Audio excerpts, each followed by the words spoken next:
Huge expectations తో release అయిన కూలీ బాక్స్ ఆఫీస్ వద్ద బోల్తా పడి మిక్స్డ్ రెస్పాన్స్ తెచ్చుకోవడానికి రీజన్స్ ఏంటి? Number 1, expectations. ఈ సినిమా మీద స్కై హై ఎక్స్పెక్టేషన్స్ ఉండే రిలీజ్ కు ముందు. నీ దగ్గర 0 ఎక్స్పెక్టేషన్స్ ఉంటే సినిమా 1% ఉన్నా నీకు సినిమా బీభత్సంగా నచ్చుద్ది. కానీ సినిమాపై 100% ఎక్స్పెక్టేషన్స్ పెట్టుకురు ఫ్యాన్స్. సినిమా యావరేజ్ గా ఒక 60% డ్యూటీ చేసింది అనుకుందాం. అక్కడ ఆడియన్స్ హ్యూజ్ గా డిసప్పాయింట్ అయిపోయారు. సెకండ్ వన్ వచ్చేసి లీక్స్. నాగార్జున ఎంత క్రూయల్ గా ఉంటాడో ఒక చిన్న లీక్ తోటే మనకు తెలిసిపోయింది. సినిమాలో దానికి మించి ఏం చూపిస్తారో నాయన అనుకుని మనం వెళ్ళాం. సినిమాలో దానికి మించి ఏం చూపించకపోవడంతో ఆల్రెడీ ఆ లీక్ లోనే మనం ఆయన క్రూయల్ ని చూసేసరికి ఆయన క్యారెక్టర్ అనేది ఫుల్ గా ఫాల్స్ డౌన్ అయిపోయింది. ఇక పోతే అమెరికన్ క్యారెక్టర్ ఒక రోలెక్స్ మాదిరి అనుకుని లోకేష్ రాసుకుని ఉంటాడు. ఇక బ్యాడ్ లక్ ఏంటంటే అమెరికన్ క్యారెక్టర్ కూడా లీక్ అయిపోవడంతో, అమెరికన్ కూడా ఒక ఇంటర్వ్యూలో ఓపెన్ అయిపోవడంతో అఫీషియల్ గా అనౌన్స్ చేసి ప్రమోషన్స్ లో వాడుకుంటే ఇంకా ఎక్కువ బజ్ క్రియేట్ అవుతుందని అమెరికాన్ ప్రమోషన్స్ లో వాడుకున్నారు. ఆయన చేసిన ప్రమోషన్స్ కి సినిమాలో ఆయన క్యారెక్టర్ కి సంబంధం ఉండదు. వీళ్ళ అమెరికన్ క్యారెక్టర్ కూడా మనకు సినిమాలో సర్ప్రైజ్ లాగానే ఉంటే రోలెక్స్ అంతా కాకపోయినా కొంచెమైనా ఇంపాక్ట్ కలిగించేదని నా ఒపీనియన్. ఎందుకంటే మనకు ఆల్రెడీ అమీర్ ఉన్నాడని తెలుసు. క్లైమాక్స్ లో విక్రమ్ సినిమాకు ముందు విక్రమ్ లో రోలెక్స్ ఉన్నాడని మనకు తెలియదు. తెలియకపోవడంతోనే సర్ప్రైజ్డ్ గా అంతలా హైప్ ఎక్కింది మనకు. ఈ సినిమాలో అమీర్ ఉన్నాడని తెలవడంతో అమీర్ క్యారెక్టర్ కి ఇంపాక్ట్ అనేది లేకుండా పోయింది. ఇక పోతే ఉపేంద్రని సినిమాలో ఎక్కడో లింక్ చేయాల్సింది.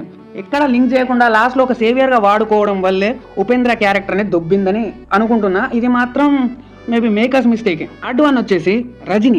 అవును, మీరు విన్నది నిజమే. ఓకే, హ్యూజ్ స్టార్స్ నే డైరెక్ట్ చేసిండు, వాళ్ళకి హ్యూజ్ స్టార్డమ్ ఉంటది. కానీ రజనీ దగ్గరికి వచ్చేసరికి అదంతా తారుమారు అయిపోతుంది. రజనీ ముందు ఎంత మంది ఆర్టిస్టులు ఉన్నా, ఎంత పెద్ద స్టార్స్ ఉన్నా, జస్ట్ స్వాగ్ తో వాళ్ళని ప్యూర్లీ డామినేట్ చేసేస్తాడు. ఇక్కడ అదే జరిగింది. రజనీ ముందు అసలు ఎవ్వరు కనిపించలేదు స్క్రీన్ మీద. స్క్రీన్ మొత్తం రజనీ వన్ మ్యాన్ షో అనిపించింది నాకైతే. ఫోర్త్ వన్, సినిమా మొత్తం మీద లోకేష్ కనగరాజు కూడా రజనీ పైన ఎక్కువ కాన్సన్ట్రేషన్ చేసినట్టు అనిపించింది నాకైతే. సినిమా మొత్తం చూస్తున్నప్పుడు ఒకటి అబ్జర్వ్ చేస్తే సినిమా మొత్తం మీద రజనీయే ఒకరిని దొక్కుతాడు తప్ప రజనీని దొక్కి రజనీతో ఆట ఆడించేదంటే ఒక దయాలే. అది కూడా ఒక 3 minutes ఉంటదేమో, మిగిలిన అంతా రజనీదే డామినేషన్ ఉంటది. అట్లా రజనీకి ఎలివేషన్ ఇస్తూ లేపుతూ మిగిలిన క్యారెక్టర్ ఎక్కడో డౌన్ చేసేసాడు లోకి మావా అన్న ఫీలింగ్ అంతే. ఇక పోతే 5th వన్ అనేది శృతి హాసన్ దయాల్కి కుక్క బెల్ట్ వేసి కారెక్కి వెళ్ళిపోయినాక సినిమా అనేది పెద్ద ఇంపాక్ట్ ఉండదు.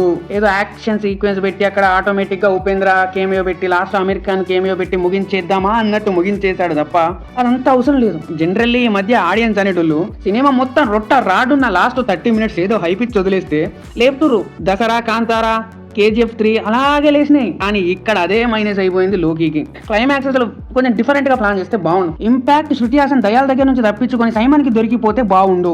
అప్పుడు సైమన్ క్రూయలైన క్రూరత్వంతో శృతి హాసన్ నలిపేసి రజనీని ఊపేసి అప్పుడు క్లైమాక్స్ లో లేపుతే బాగుంటని నాకు అనిపించింది తప్ప సినిమా అంతా నాకు ఓకే. ఎస్పెషల్లీ ఫస్ట్ హాఫ్ చూసి ఇంటర్వెల్ చూడగానే మైండ్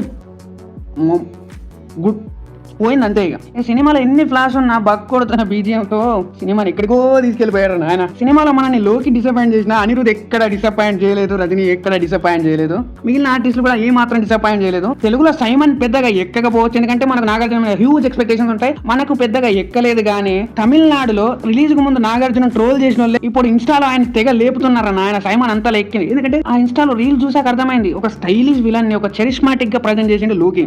రాక్షసుడులోని ఒక సాంగ్ తో సైమన్ ని తెగ లేపుతున్నారు తమిళ పీపుల్ అయితే. ఈ సినిమాలు అంతే, రిలీజ్ అయినప్పుడు చూస్తే మనకు నచ్చవు, కానీ తర్వాత చూడగా నచ్చుతా ఉంటాయి. ఇది కూడా మేబీ ఆ ఖాతాలోకి వస్తుంది. నాకైతే బొమ్మ బ్లాక్ బస్టర్ అనిపించింది. సినిమా మీద కొందరు బీభత్సమైన భయంకరమైన నెగిటివ్ టాక్ స్ప్రెడ్ చేస్తారు. అంతలా అయితే సినిమా ఏముండదు. సినిమా అయితే డీసెంట్ వాచ్. ఇక లోకి స్టైల్ నచ్చి, లోకి మేకింగ్ నచ్చి, రజనీని స్క్రీన్ మీద చూడాలనుకున్న వాళ్ళకు ఇది ఒక పండగ అని చెప్తాను నేనైతే. It was decent. ఇది ఈ వీడియో. ఇప్పటి వరకు మన ఛానల్ ఎవరైనా సబ్స్క్రైబ్ చేయకపోతే ప్లీజ్ లైక్, షేర్, సబ్స్క్రైబ్.